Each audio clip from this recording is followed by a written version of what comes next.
साथ जो स्टूडेंट है ना, इतनी यंग एनर्जी है, सब एनर्जी है, जॉब्स को लेके मुझे लगता है बड़ा फ्रस्ट्रेटेड है।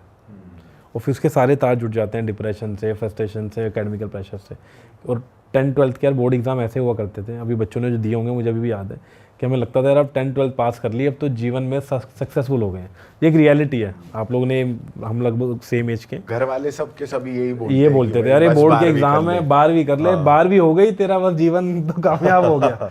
और उसके बाद सब कुछ शुरू हो जाता था, शादी से सपने से लेके सब कुछ साकार होने की बात हो जाती थी। आज के डेट में सच्चाई ये है कि बच्चा ग्रेजुएशन करने के बाद भी, मास्टर्स करने के बाद भी बहुत परेशान है। तो उससे ये चीज़ जुड़ी हुई है और ये फिर पूरी सब चीज़ें इंटरकनेक्टेड है। तो बट भाई, you being a president of the student wing, तो आप किस तरीके से हेल्प कर रहे हो अगर किसी के ऊपर एकेडमिक प्रेशर है, फाइनेंसिस की दिक्कत आ रही है, बच्चों के ऊपर पीयर प्रेशर है, सुसाइड कर ले रहे हैं, आप कैसे इन्वॉल्व होते हो इस चीज़ में? यार देखो, मेरा तो अपना नेचर ये भी कि मैं बहुत डायरेक्टली, जैसे अच्छी चीज़ ये है कि आप जैसे जो आजकल पोर्टल्स हैं, ये सबसे ज़्यादा चेंज मेकर बन सकते हैं, मैं मान सकता हूँ। और मैं बड़ा ये आपकी तारीफ़ नहीं कर रहा हूँ, रियलिटी है कि सोशल मीडिया प्लेटफॉर्म एक पॉजिटिव सेंस में देखा जाए बहुत बड़ा चेंज मेकर भी बन सकता है। और ये वर्ल्ड वाइड अब प्रूफ हो चुका है इनको, और इनको तो इतनी महत्वता देनी चाहिए कि ये है, क्योंकि चेंज मेकर ऐसे बन सकते हैं कि एक आदमी की लाइफ में जो छोटा बदलाव स्टूडेंट की लाइफ में ऐसे आ सकता है, वो जब वो फेल महसूस करे कि मुझे नौकरी नहीं मिल रही है, तो उसको पेशेंटली बोलो कि हाँ कुछ ना कुछ क्रिएट होगा। और सोसाइटी कहीं ना कहीं एक फेलियर से जुड़ा हुआ है, तो उसके अंदर ये इच्छा शक्ति जगाना, मोटिवेशन देना। और मेंटल हेल्थ पे मैं ज़्यादा बात करना चाहता हूँ कि मेंटल हेल्थ लोग इग्नोर करते हैं चीज़ों को, लेकिन एक्चुअल में मेंटल हेल्थ पे बात होनी चाहिए। बच्चों के अंदर वो डर नहीं होना चाहिए कि 12th के एग्ज़ाम में क्या होगा। बच्चों के अंदर एग्ज़ाम्स का डर नहीं होना चाहिए। ये अलग बात है कि हमारे पेरेंट्स भी हमें डराते थे कि बेटा पास नहीं हुआ ना, पढ़ ले यार, वो अलग चीज़ है।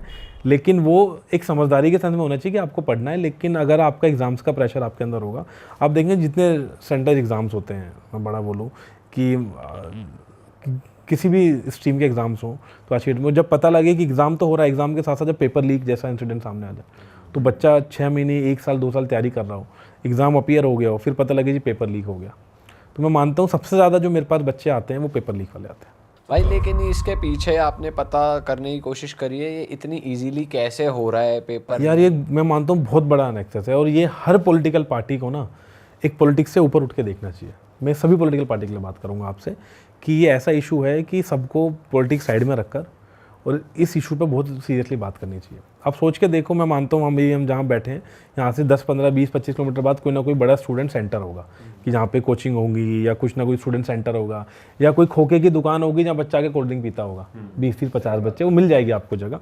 तो उनसे एक बार आप बात करो। उसका विश्वास ही उठता जा रहा है एजुकेशन सिस्टम पे। सही बात है भाई, इंडियन एजुकेशन सिस्टम पे सबका उसका विश्वास उठ रहा है। मतलब बच्चा कह रहा है कि भैया क्या यार, मैं अब नौकरी मिलनी नहीं है, क्या ग्रेजुएशन हो। मुझे अभी भी याद है, मैं जो बात शुरू में आपसे करी कि हमें 12th पास करके लगता था हमने दुनिया जीत लिया, अब हम कामयाब हैं।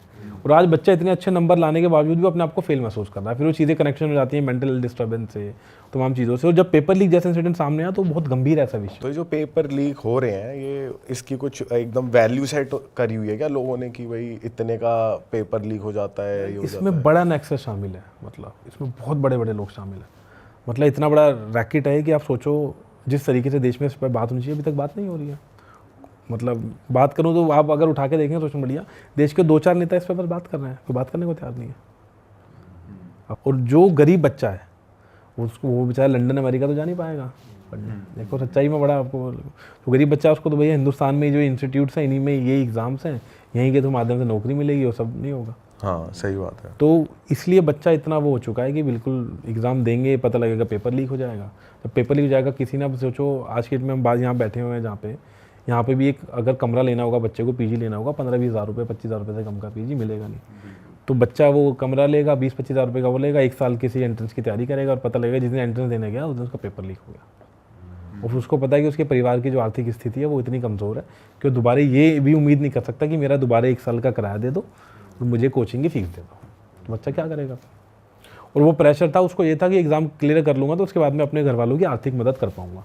तो ये इतना गंभीर इशू है। मेरे पास सबसे ज़्यादा जो आपने सवाल करा, तो सबसे ज़्यादा मैं देखता हूँ मेरे पास बच्चे, पहली चीज़ पेपर लीक को लेकर आता है, दूसरा लेकर ये आता है कि भैया तमाम देश में जो स्टूडेंट्स हैं उनकी सहायता के लिए कोई स्कॉलरशिप फेलोशिप्स बनी है कि इस माध्यम से उनको मदद दी जाए। और मैं मानता हूँ कि सरकारों का काम ये होना चाहिए कि बच्चों के निर्माण में भागीदार बने, उनके करियर में और सपोर्ट करें। जैसे हम कहते हैं ना कि कई पेरेंट्स सपोर्टिव होते हैं, कई पेरेंट्स सपोर्टिव नहीं होते, 1-2 ऐसी चीज़ है बड़ी डीप चीज़। तो इसलिए नॉर्मली ट्रेंड ये होना चाहिए कि सरकार सपोर्ट करे। अब पता लगा जो पैसा मिलना था, फेलोशिप, स्कॉलरशिप, वो तो मिल नहीं रहा है, और वो तमाम जो नेता हैं, वो नेता के पता लगेगा जी 50-50 गाड़ियों का कॉन्वॉय है, बड़ी बड़ी होर्डिंग्स लग रहे हैं। लेकिन पहली प्रायोरिटी ये होनी चाहिए कि देश, हिंदुस्तान यंग नेशन है, तो सबसे पहले हर पॉलिटिकल पार्टी को स्टूडेंट्स की बात करनी चाहिए। जब यंग है, सबसे ज़्यादा देश में यंग लोग हैं, तो उनकी बात होनी चाहिए, ज़्यादा स्टूडेंट्स की बात होनी चाहिए। और भाई डीयू की भी आजकल बहुत ज़्यादा रील्स वगैरह आ रही हैं कि कुछ ना कुछ कोई तोड़ फोड़ कर रहा है जाके, या कहीं कुछ फैसिलिटी नहीं है, कुछ ये नहीं है, वो नहीं है, वो भी एक वो चल गया है। तो आपका टेक क्या है उस चीज़ के ऊपर कि भाई? यार देखो, मैं तो बिलीव करता हूँ हमेशा पीस में, कि हमें पीसफुल तरीके से सब चीज़ करनी चाहिए। लेकिन मजबूरी ये है जब एडमिनिस्ट्रेशन फ्रस्ट्रेशन कर दे स्टूडेंट्स को, या जो स्टूडेंट का नेतृत्व कर रहे हैं, तो उसके आगे क्या विकल्प बचेगा? वो मजबूरन बोलेगा। जब बच्चा आगे फ्रस्ट्रेट है, बच्चे को सुनने को तैयार नहीं है, तो बच्चा अपने जो सीनियर लोग होंगे या जो वहाँ स्टूडेंट यूनियंस होती हैं उनके पास जाएगा। इसलिए स्टूडेंट यूनियंस बनी भी इसीलिए हैं। स्टूडेंट यूनियन वाला जब वहाँ जाएगा तो टीचर ऐसे बिहेव करेगा कि जैसे कोई कौन आ गया। तो जब मजबूरी है, जब वो किसी की आवाज़ नहीं सुनेगा, तो फिर तो कान खोलने का काम और जगाने का काम सोए लोगों को, हिंदुस्तान के युवा और छात्रों को अच्छे से आता ही है। बट भाई आपको नहीं लग रहा कि ये चीज़ें जैसे सोशल मीडिया पे दिखाई जाना या हर चीज़ अपलोड करना या इस तरीके से डिसरिस्पेक्टफुल होना बड़ों की तरफ, ये एक गलत मैसेज भी जा रहा है कि मतलब आप करो प्रोटेस्ट, बट मैं इस बात से बिल्कुल सहमत हूँ। हमें बड़ों की इज्जत करनी चाहिए। मैं खुद उस मतलब पृष्ठभूमि से, उस परिवार से, उस चीज़ से आता हूँ कि हमें हमेशा बड़ों का आदर करना सिखाया है। कि बड़े, हमारे यहाँ तो ऐसा लगता था बड़ों को अगर पैर ना छुओ, नमस्ते ना करो, हो सकता है पीछे से थप्पड़ आ जाए बड़े भाई का या चाचा का। हम तो उस पृष्ठभूमि के लोग हैं कि भाई तू पैर नहीं छूता, या तू किसी को नमस्ते नहीं कर रहा है, विश नहीं कर रहा, ये सच्चाई है। लेकिन मजबूरी में भी है, आप उस मजबूरी को समझो। तो मैं तो उस चीज़ को फेवर करता हूँ कि जितना आप रिस्पेक्टफुल चीज़ें कर सको। कई बार ये होता है आजकल सोशल मीडिया आपका ज़माना है, पता लगे मेरे बारे में भी क्या चल जाए 2 घंटे बाद। तो सोशल मीडिया, इसलिए मैंने बोला कि सोशल मीडिया गेम चेंजर भी है। तो सोशल मीडिया दोनों तरफ से काम करता है, पॉजिटिव नेगेटिव। फ़र्क ये है कि आप उसको पॉजिटिव अप्रोच में लेना चाहते हो, नेगेटिव लेना चाहते हो। तो ये अच्छा भाई, एक चीज़ और, जैसे हम यंगस्टर्स की बात कर रहे थे ऑफ कैमरा, हम ये बात कर रहे थे कि भाई हमारी पॉपुलेशन मोस्टली यंग है, पर यंग लोग पॉलिटिक्स से दूर भागते हैं क्योंकि जैसा आपने कहा विश्वास उठता जा रहा है कि भाई अगर मेरे को पॉलिटिक्स में इन्वॉल्व होना है तो ये तो एक दलदल है, मुझे बहुत सारी बैकिंग चाहिए, मुझे भीड़ चाहिए, मुझे पैसा चाहिए, पहले पैसा दे के मैं टिकट खरीदूंगा, फिर वही करप्शन करके अपना पैसा रिकवर करूंगा। ये बेसिक एक नॉर्म बन चुका है। फिर मेरे को पावर दिखाने के लिए थोड़े गलत लोगों की संगति भी चाहिए। तो आम जो लोग हैं वो इन्वॉल्व नहीं होना चाहते पॉलिटिक्स में। आपका इस पे क्या टेक है? यार मेरा कहना बड़ा, मैं स्ट्रॉन्गली एक चीज़ कहूँगा, मैं तो अपने जीवन में मैं बड़ा आपको एक स्ट्रॉन्ग चीज़ फेयर करूँ, और मैं कैमरे बहुत बड़ी बात बोल रहा हूँ, मतलब क्योंकि सोशल मीडिया ऐसा है, कोई ना कोई वरना ज़रूर मिल जाएगा। मैं अपनी लाइफ में, स्टूडेंट लाइफ में बोलता हूँ कि हम ही लोग चेंज मेकर बन सकते हैं। हम ही इस करप्शन को रोकेंगे। अगर करप्शन तब रुकेगा जब आम स्टूडेंट पॉलिटिक्स में पार्ट लेने लगेगा। जब आम स्टूडेंट पॉलिटिक्स में पार्ट लेने लगेगा, अभी जो आम लोग हैं वो भाग जाते हैं पॉलिटिक्स से। तो आपने, मैं आपकी बात से बिल्कुल सहमत हूँ। उनको लगता है कि यार ये बहुत महंगी चीज़ है। मतलब मेरी भी परिवार में जब मैं 12th करके आया तो उन्होंने कहा कहीं एडमिशन ले, पढ़ाई कर, ये तो बड़ी महंगी और सब चीज़ है। लेकिन जहाँ मैं गया वहाँ जाके मुझे एहसास हुआ कि बिना पैसे के भी आपको बहुत बड़ा प्लेटफॉर्म मिल सकता है। कैसे?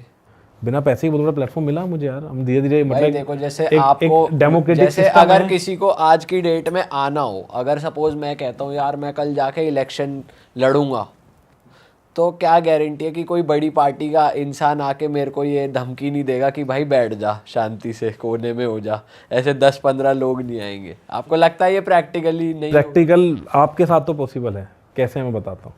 आपकी जो आवाज़ है वो इतनी बुलंद आवाज़ है कि कोई धमकाने की कोशिश करेगा, एक बार आप सोशल मीडिया पे अपील करनी शुरू करना। नॉर्मल स्टूडेंट की बात कर रहा हूँ। हम नॉर्मल स्टूडेंट पे आ जाते हैं। अरे वाह, आपने ये वीडियो यहाँ तक देख ली भाई, तुमने हमारी मेहनत सफल कर दिया। तुम ही लोग हो असली रियल हिट। और अगर आपको बहुत मजा आ रहा है ऐसी क्लिप्स में, ऐसी वीडियोस में, तो फटाफट जाइए प्लेलिस्ट पे बिंज वॉच कीजिए, सारी वीडियोस देख डालो और मौज काटो। That is it. हम मिलेंगे नए पॉडकास्ट में, नए क्लिप में। Till then bye bye, see you, take care, do subscribe.